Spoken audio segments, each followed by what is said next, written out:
नमस्कार, आप देख रहे हैं HBC न्यूज। आइए देखते हैं आज की खबरें। हुआ है, क्या क्या कार्यक्रम है और किस बात को लेकर?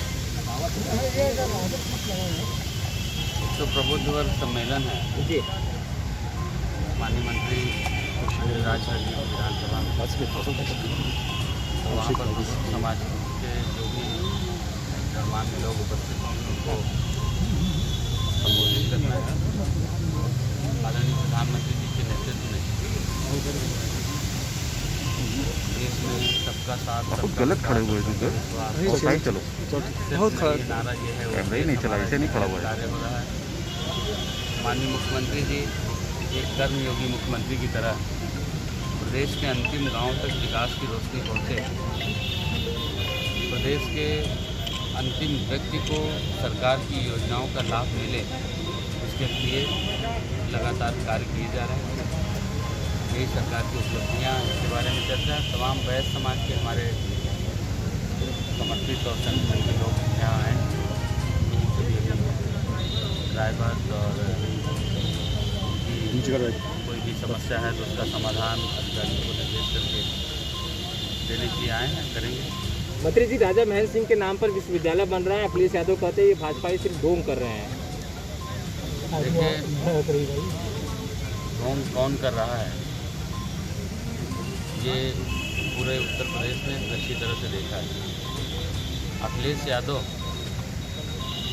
उत्तर प्रदेश के मुख्यमंत्री बनने लायक थे नहीं, पिताजी की विरासत मिली और ऐसे ऐसे मूर्खतापूर्ण तमाम बयान उनके सुर्खियों में रहे।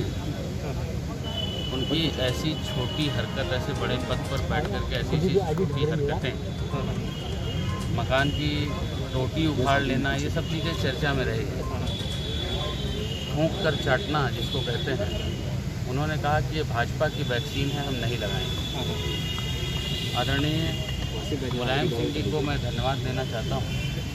उन्होंने इस देश के वैज्ञानिकों पर भरोसा जताया, इस देश के डॉक्टरों का सम्मान किया और वैक्सीन लगवाई और अपने बेटे द्वारा जो फैलाए गए भ्रम पर उस पर एक जो भ्रम की स्थिति उन्होंने फैलाई थी उसको नकारते हुए देश के और लोगों को प्रेरित किया कि वो कोविड की वैक्सीन लगवाएं। ऐसी बहुत सारी चीज़ें उन्होंने करी है, चाहे वो का साथ रहा हो, चाहे हुआ का साथ रहा हो, इस तरह से बहुत बरगलाने और इस तरह की बातें कही हैं।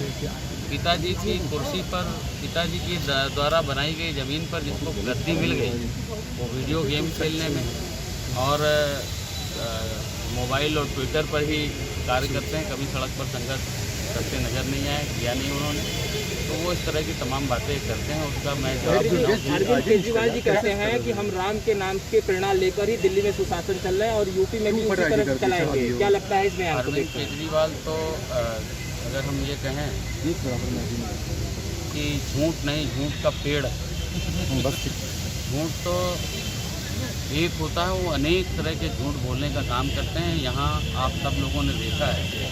और अरविंद केजरीवाल ही नहीं, बसपा की चाहे मायावती जी रहीं, चाहे सपा के मुलायम सिंह यादव और चाहे अखिलेश यादव, इन सब लोगों ने जिस तरह से झूठ, नाटक, ढोंग किया है। जो लोग कलाई नारा पहनते तो थे घर में और घर से निकलने से पहले कैंची से काट देते थे, जो लोग रोज़ा अफ्तार तो करते थे, टोपी लगा करके मज़ार पर दर्शन करते थे, लेकिन मंदिर जाने में डर लगता था, आज जनेऊ नीचे निकाल करके दिखाने का काम कर रहे हैं। ऐसे तमाम लोगों को असदुद्दीन ओवैसी और ओम प्रकाश राजभर को लेकर क्या स्टंट रहेगा चुनाव को देखते हुए? मैं तो ये कह रहा हूँ कि जैसे लोग कहते थे कि सपा, एक बार सपा और एक बार बसपा, एक बार बसपा और एक बार सपा, जब ये दोनों मिल करके भी कुछ नहीं कर पाए तो असद ओवैसी और चाहे ओम प्रकाश राजभर, इस प्रदेश की जनता ने अच्छी तरह से जान लिया है, इस देश की जनता ने अच्छी तरह से जान लिया है। जब 2014 में आदरणीय प्रधानमंत्री जी नरेंद्र मोदी जी प्रधानमंत्री पद के उम्मीदवार के रूप में आए तो इस देश की जनता ने झूम कर करके वोट दे करके इस देश की बागडोर सौंपा और एक चौकीदार को, एक प्रधान सेवक को इस गद्दी पर बैठाया। लगातार उन्होंने 2017 तक जो काम किया उसका नतीजा रहा कि इस प्रदेश में जो एक गोल केक की तरफ एक गोल विधानसभा है, विधानसभा आप लखनऊ गए हैं देखें, गोल है, जैसे हैप्पी बर्थडे का एक केक काटो, एक स्लाइस में सपा बसपा और कांग्रेस सिमट करके रह गई है, बाकी सब कुछ भाजपा के पास। 2017 में प्रचंड बहुमत मिला और 2014 से 17 तक जो प्रधानमंत्री जी ने जो कार्य किया उस पर जनता ने मोहर लगाया उत्तर प्रदेश की।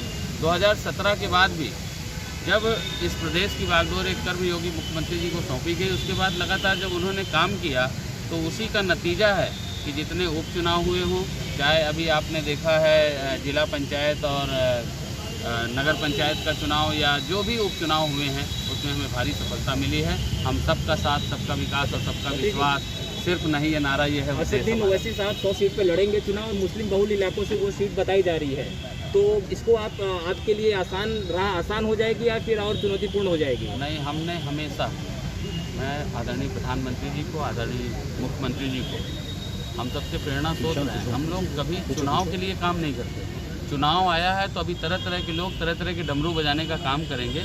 हम दिन रात, हमारी पार्टी के कार्यकर्ता दिन रात बूथ बूथ पर, गांव गांव, गली गली, मोहल्ले मोहल्ले लोगों की सेवा करते रहते हैं, इसलिए हम हमेशा काम करते हैं, इसलिए हमारी जीत हमारी। सर, रेलवे डिपार्टमेंट हो या अन्य डिपार्टमेंट हो, निजीकरण को लेकर विरोध जरूर हो रहा है। 13 से ज़्यादा एयरपोर्ट को पीपीपी मॉडल के आधार पर जो है निजीकरण करने की बात कही जा रही है। जनता इसको लेकर आपको क्या लगता है कि उनको सुलभ होगा, आम नागरिक जो है यात्रा, हवाई यात्रा आसानी से कर पाएंगे? सर देखिए, आदरणीय प्रधानमंत्री जी की बहुत ही महत्वाकांक्षी योजना सब उड़े सब जुड़े, उड़े देश का आम नागरिक, हवाई चप्पल पहनने वाला भी हवाई जहाज़ की यात्रा करे।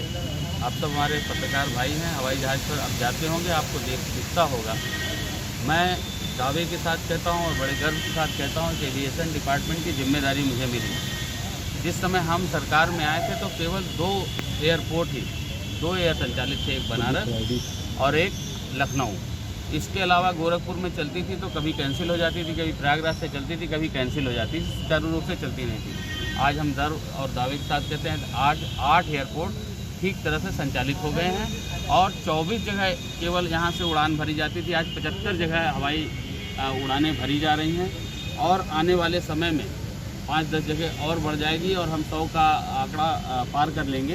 तो हमने जेवर एयरपोर्ट, जो चुनावी झुंझुना हुआ करता था, बसपा आती थी तो कहती थी जेवर एयरपोर्ट, सपा है तो कहे जेवर एयरपोर्ट, लेकिन ठंडे बस्ते में रहता था वो जेवर एयरपोर्ट आज उत्तर प्रदेश के मुकुट के रूप में बनने जा रहा है। आदरणीय प्रधानमंत्री जी जल्द ही उसका शिलान्यास करेंगे और सब उड़े सब जुड़े, उड़े देश का आम नागरिक, हवाई चप्पल पहनने वाला भी हवाई जहाज़ की यात्रा करे, ये ज़मीन पर दिखाई देगा। ऐसी ही खबरों के लिए बने रहिए HBC न्यूज के साथ। हमारे चैनल को लाइक एवं सब्सक्राइब करना ना भूलें।